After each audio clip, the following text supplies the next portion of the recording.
কি যে আর করব? এতগুলা দিন মাছ গোস্ত খেয়ে, খেয়ে মুখটা পুরো তেতো হয়ে গিয়েছে। মুখে স্বাদ ফিরিয়ে নিয়ে আসার জন্য একটা রেসিপি ট্রাই করতেছি।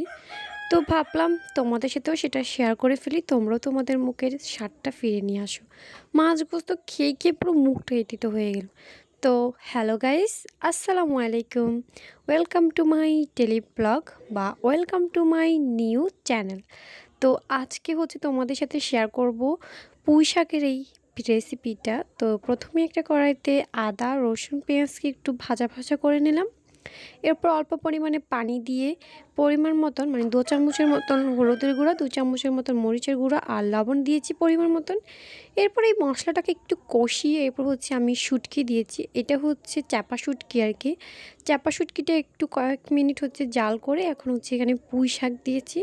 তোমরা চাইলে সাথে একটা আলুও দিতে পারো। আমরা হচ্ছে একটা আলু দিয়েছি। পুঁই শাকের মানে পুঁই শাকের সাথে আলু না দিলে হয় না। এটা কিন্তু পুঁই শাক না, এটা কিন্তু পুঁই শাকের গোটা। মানে পুঁই শাকের গোটা আর শাকটা মিক্সড করেই হচ্ছে আম্মু নিয়েছে। আর এটা কিন্তু টাটকা আমাদের কাছে। যাই হোক, এইভাবে করে কয়েক মিনিট ভাজা ভাজা করে নিলাম। এরপর হচ্ছে অল্প কতক্ষণ হচ্ছে এটা ভাজার পর আমি নাড়াচাড়া করে দিয়ে একদম ভাজা ভাজা করে হচ্ছে অল্প পরিমাণে পানি দিয়েছি।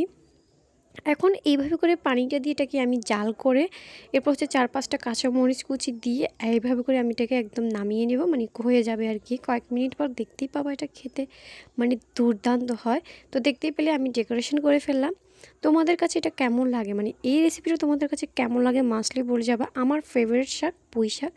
এই পুঁই শাক দিয়ে যদি এরকম করে কোনো একটা রেসিপি কেউ বানিয়ে আমাকে দেয়, আমি সত্যি বলতে গেলে অনেক বেশি খুশি হব।